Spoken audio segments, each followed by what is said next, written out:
Erika Kirk shocked, Charlie Kirk's parents in full protective grandparent mode, and the internet screaming bad mom and power grab in all caps. Yeah, this one is messy. Let's break down into more facts and theories about why people say Erika Kirk shocked after Charlie's parents file for custody, and what that actually reveals about the truth about Erika Kirk parenting, while keeping this 100% in the lane of commentary, not courtroom. Hey, welcome back to the Starbuzz Media, where politics, scandal, and family drama collide like a congressional hearing on live TV. Today's episode, Erika Kirk shocked after Charlie's parents file for custody, vertical bar truth about her parenting revealed. This is commentary, not a court case. No one here is handing out verdicts. The goal is simple. Walk through what is confirmed, what is rumor, and why so many viewers think Erika Kirk parenting went from private protective mom to internet's favorite bad mom headline overnight. Grab a snack, grab a seat, and let's get into more brutal facts about why this Erika Kirk shocked custody storyline will not leave the timeline. The custody bombshell? What is rumor and what is real? First up, the headline that broke the internet. Erika Kirk shocked after Charlie's parents file for custody. Commentary accounts describe a scenario where Robert and Catherine Kirk step in, file for custody or joint custody, and basically say, enough. The children come first now. Here is the important part. There is no widely reported public court document showing the full details of any custody battle. What exists right now in the mainstream is a grief, interviews, and speculation, not a giant PDF labeled Erika Kirk bad mom case file. So this video talks about how that idea spread, how viewers interpreted the truth about her parenting, and why the phrase Charlie's parents file for custody became internet shorthand for grandparents do not trust Erika Kirk parenting decisions. If this fact is about the rumor, the next fact is about the grandparents behind that rumor, and why so many viewers instantly believed Robert and Catherine Kirk could actually do it. Robert and Catherine Kirk, from quiet roots to loud suspicions. Before anyone heard the phrase, Erika Kirk shocked after Charlie's parents file for custody, viewers already saw a strange contrast. On one side, Erika Kirk in full public mode. Speeches, cameras, CEO role, interviews. On the other side, Robert and Catherine Kirk. Quiet, heavy, clearly broken, barely speaking in public, very traditional, very private. For a lot of viewers, that emotional gap created the first crack in trust. People started saying, if Robert and Catherine Kirk are this silent and this distant, maybe something behind the scenes is off. So when commentary creators floated the idea that Charlie Kirk parents might seek more control or even custody, the reaction was instant. Of course, that tracks.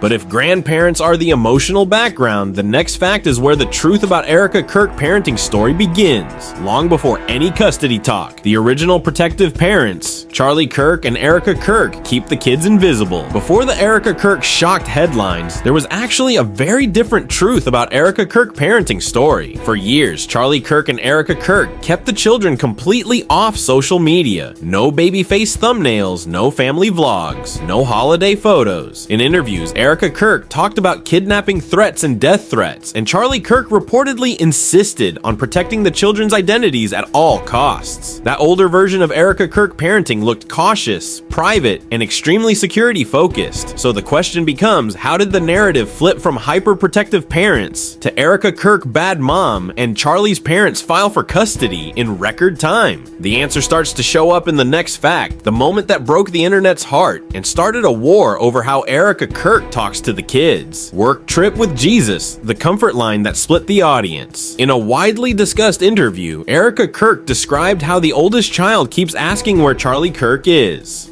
Erika Kirk said the family told the child that Charlie Kirk is on a work trip with Jesus and that the child can look up at the sky, talk to Charlie Kirk, and Charlie Kirk can hear from heaven. For some viewers, that line was heartbreaking and sweet. A lot of parents watching said that is exactly how a grieving parent with faith tries to explain death to a 3-year-old. For other viewers, that moment triggered the truth about her parenting debate. Critics argued that the explanation might confuse the child, delay real understanding, and turn grief into a kind of permanent fantasy. That is where the "is Erika Kirk parenting healthy" versus "is Erika Kirk parenting manipulative" fight really started. Once that clip spread, the bad mom narrative had fuel. But if the work trip with Jesus moment sparked the parenting debate, the next fact is what turned the Erika Kirk shocked storyline into a full-on public backlash. The speed run from widow to CEO, and why viewers felt whiplash. Next up, the timing. Very soon after the assassination of Charlie Kirk, Erika Kirk stepped into the Turning Point USA CEO role, gave speeches, filmed long interviews, and appeared on major shows. Commentary channels describe the schedule like this: grief on Monday, boardroom by Wednesday, media tour by Friday. Supporters of Erika Kirk saw a strong widow continuing Charlie Kirk's mission. Critics saw something else, a brand-building sprint happening faster than the children could process what happened. This is where the line "Erika Kirk shocked after Charlie's parents file for custody" starts to feel emotionally believable for a lot of viewers. The idea is, if Robert and Catherine Kirk watched this speed run in real time and believed Erika Kirk parenting was not the first priority, then of course the grandparents would want more control. And if that pace did not already make the audience side-eye everything, the next fact turned the truth about her parenting conversation into a full-on personality trial. Glam, hugs, and the bad mom narrative, another ingredient in the Erika Kirk bad mom storyline. Image. Commentary channels collected clips where Erika Kirk talks about dressing like Adam Sandler most of the time before, then appears post-tragedy in full glam, fitted dresses, perfect hair, red carpet ready at events and galas. Add to that, internet debate over Erika Kirk hugging high-profile men on stage or at rallies, plus bold praise for political figures like J.D. Vance. And some commentators built the narrative that Erika Kirk is auditioning for the next chapter instead of quietly healing the family. Now, that is opinion, not math. But once those clips stack up, viewers who already feel uneasy about Erika Kirk parenting start saying, "This looks like empire building, not bedtime story reading." And that is exactly when the next fact walks into the room. The grandparents who stop looking like background characters and start looking like guardians. From grieving grandparents to guardians in theory and in headlines. In this chapter of the saga, Robert Kirk and Catherine Kirk stop looking like two broken grandparents in the back row and start looking like the last line of defense in front of Charlie Kirk's children. In the early days after the assassination of Charlie Kirk, commentary focused almost entirely on Erika Kirk. The speeches, the glam, the CEO rollout, the work trip with Jesus quote. Robert Kirk and Catherine Kirk barely appeared, except in a few wide shots looking shattered and silent. That emotional contrast planted a seed in the audience. If anyone still embodied the quieter, old-school version of the Charlie Kirk world, that image lived in Robert Kirk and Catherine Kirk, not in the new public brand of Erika Kirk. So when commentary channels started using phrases like "Charlie's parents file for custody" and "grandparents step in to protect the kids," the storyline felt instantly believable. Headlines and thumbnails basically promoted Robert Kirk and Catherine Kirk, from grieving spectators to symbolic guardians, the ones supposedly stepping in when the internet narrative decided Erika Kirk parenting had crossed from strong widow into bad mom territory. As the Erika Kirk shocked after Charlie's parents file for custody framing spread, the role of Robert Kirk and Catherine Kirk turned into something bigger than any legal document fans had actually seen. Commentary scripts painted Charlie Kirk's parents as the quiet counterweight to Erika Kirk, the grandparents who respected privacy, hated spectacle, and wanted Charlie Kirk's children raised far away from studio lights, private jets, and conspiracy-laced headlines. In that narrative, every public move from Erika Kirk, another interview, another hug on stage, another polished appearance, pushed audience sympathy further toward Robert Kirk and Catherine Kirk. The grandparents became the emotional stand-ins for viewers who felt uneasy but powerless. If the public could not step in, at least Charlie Kirk's parents could. Whether any real-world custody battle exists or not, the commentary world now treats Robert Kirk and Catherine Kirk as guardians in theory and in headlines, defenders of the kids and protectors of the original Charlie Kirk values, standing in quiet opposition to the new controversial chapter of Erika Kirk parenting. But grandparents are not the only source of anxiety here. Fact 8 is where things move from emotional tension to full conspiracy fuel. Hidden networks, powerful rooms, and why that scares the grandparents' fan base. In a lot of commentary scripts and online threads, Erika Kirk is not just a widow, not just a CEO, not just a mom. Erika Kirk is framed as someone moving in and out of powerful rooms with big donors, political players, high-level faith, and media networks. Once commentary accounts start talking about flight paths, elite events, and old photos with controversial figures, the question becomes, who is really backing Erika Kirk now? And what does that mean for the kids? Again, this is speculation territory. There is no verified public document that says Erika Kirk controlled by Shadow Organization X. But the more that kind of speculation spreads, the easier it becomes for viewers to accept a storyline where Robert and Catherine Kirk want to pull the children out of that world completely. And that brings us to the next fact, maybe the most important one in this entire Erika Kirk shocked narrative. What is actually confirmed and what is just commentary? What is confirmed and what is still just commentary? When you strip away the viral TikToks, the spicy thumbnails, and the Erika Kirk bad mom hot takes, the story splits into two very different piles. What actually exists on record and what lives only in commentary land. On the record, there is a real Charlie Kirk assassination, a real national shock, a real memorial where Erika Kirk delivered a heavily discussed speech, and a very real shift where Erika Kirk stepped into Charlie Kirk's public space as a leader at Turning Point USA and as the main public voice around the kids and the legacy. On the record, there are real Erika Kirk interviews where Erika Kirk talks about telling the kids that Charlie Kirk went on a work trip with Jesus, real clips where Erika Kirk compares Charlie Kirk to JD Vance, and real footage where Erika Kirk appears at events in full glam, moving quickly into CEO mode while still mentioning the children as part of the story. Everything else, the alleged custody filings, the idea that Robert Kirk and Catherine Kirk secretly pulled legal triggers, the theory that Charlie Kirk's parents exposed Erika Kirk parenting as dangerous, the flight tracking conspiracies, the whispers about powerful backers, even the framing that Erika Kirk is lying to the kids or using the kids as props.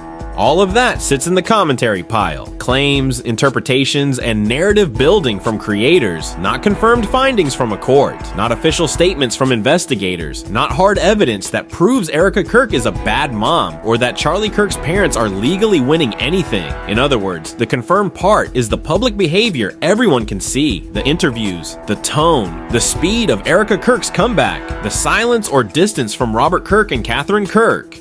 The rest, the motives, the secret plans, the alleged custody strategy, the true state of Erika Kirk parenting behind closed doors, is still just that. Commentary, theory, and suspicion that makes for gripping content but still needs to be treated by viewers as speculation, not as a final verdict on anyone's life. And that leads to the next fact, the part everyone forgets when the comment section turns into a firing squad. Commentary versus reality, and why the truth might be bigger than any one name. At the end of the day, this entire Erika Kirk shocked after Charlie's parents file for custody storyline says as much about us as it does about Erika Kirk. The internet wants a simple label: Erika Kirk, good mom, or Erika Kirk, bad mom. Real life does not work like that. The truth about her parenting sits in a messy middle. A grieving widow trying to run a massive political organization. Two small children trying to understand why Charlie Kirk is gone. Grandparents who many viewers see as the last link to a simpler, safer version of family life. A public that does not trust institutions, does not trust elites, and does not trust polished speeches about nothing to hide. This video is commentary, not a court. Only real investigations, real judges, and real documents can decide custody or legal responsibility. Until then, the honest position is curiosity with caution. Caution toward commentary that crowns Erika Kirk a villain. Caution toward PR narratives that pretend there are no problems at all. And caution toward any side acting like the entire truth about Erika Kirk parenting can fit inside a tweet. So what do you think? Do you believe the idea that Charlie's parents file for custody is a natural reaction from Robert and Catherine Kirk? Or do you think the internet turned regular family tension into a headline that humiliated Erika Kirk before the facts are even clear? Drop your take in the comments. Team of grandparents are right to worry. Team Erika Kirk shocked but doing the best possible in an impossible situation? Or team on one of us know enough to call anyone a bad mom yet? If you made it this far, you are officially part of the 1% who actually listens before judging. Hit like if you want the algorithm to keep feeding you deep dives instead of shallow hot takes. Tap subscribe subscribe, and ring that bell so you never miss the next chapter in the Charlie Kirk legacy versus Erika Kirk parenting saga. Because in this corner of the internet, the story is never just politics or just gossip. It is where power, family, and public perception crash into each other, and the truth always leaks out eventually.